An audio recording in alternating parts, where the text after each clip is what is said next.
philosophy of aestheticism. This is seeing beauty in others, seeing beauty in the whole world, seeing beauty in everything that you look into. This is very, very important because you are trying to adopt the cup half full as opposed to cup half empty attitude. So anything and everything you see, try and see what is the beauty in it before you can start seeing its flaws. Because no one is perfect, but you have to understand that whatever that you're looking into, it has a beauty. The moment you start looking for this beauty, your attitude is different, the way you approach things are different, because you have one thing and one thing alone. You have one thing of looking into the beauty in everything. And the moment you have this energy, everything turns. Nature will give you that in return and more. So people will start to see beauty in you and less of your flaws because you're also giving the same energy. So the philosophy of seeing beauty in others will also come back to you, and people see beauty in you. Philosophy of existentialism. This is the existence, why you live. Everyone came to this world for a purpose, and it's up to you to find your purpose in life, understand why you came to existence, and the moment you know your purpose in life, nothing can stop you, because you have a reason to live. If your purpose in life is to help people, you help unconditionally. You help without giving, holding back. And that is one of the basics of a happy living. Socrates' philosophy of self-reflection. A lot of people don't like to look themselves in the mirror and see the person they really are. You find people in denial. They know something is not right, but they don't want to face it.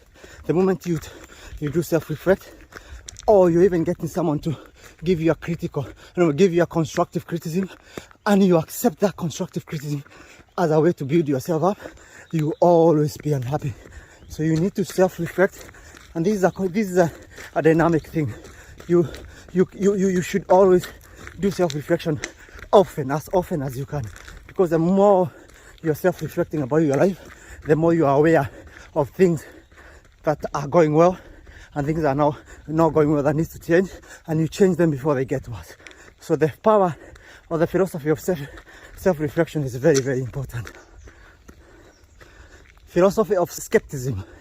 A lot of our scholars are able to write books because of that element of trying to be skeptical and challenging our assumptions. Our assumptions are almost our autopilot mode. Why do we do what we do? For example, if you even touch about religion, so you're able to ask yourself, where did the religion come from? Why do you have so many different denominations?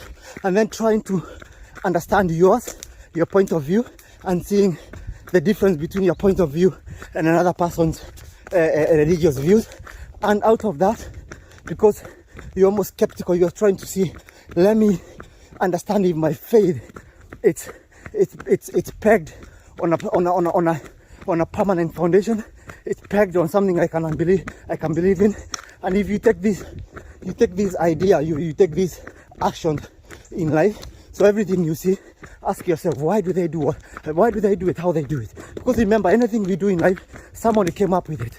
So you are questioning yourself, what if I can do better than what they did? So the moment you open yourself to looking outside the box, you're able to exercise the philosophy of skepticism, because you're asking yourself, why do we drive a car the way we drive it? That's why you're seeing a lot of innovations nowadays, because those people are exercising the philosophy of skepticism. They say we drive a car that was built by man many moons ago. What if I can do it better?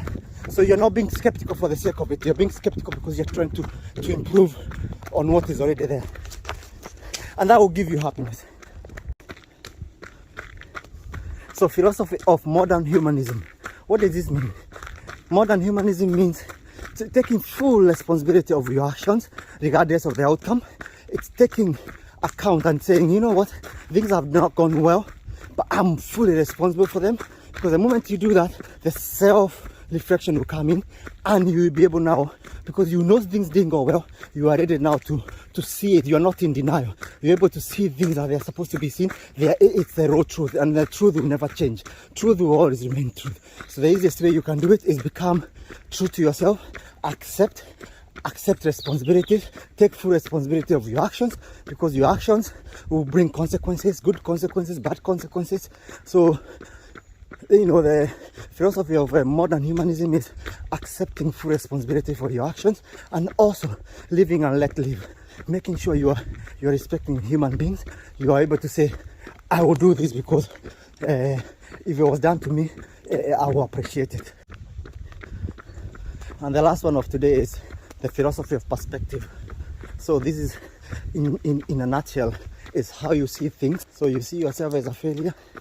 Of course, you're not going to succeed if you see yourself as a failure. But if you see yourself as, I can do it, I know where I am, it's not in the best position, but I'm willing to work hard and achieve whatever I want, the perspective changes. And you're able to achieve because you're not putting yourself down, but rather giving yourself courage and motivation to move on.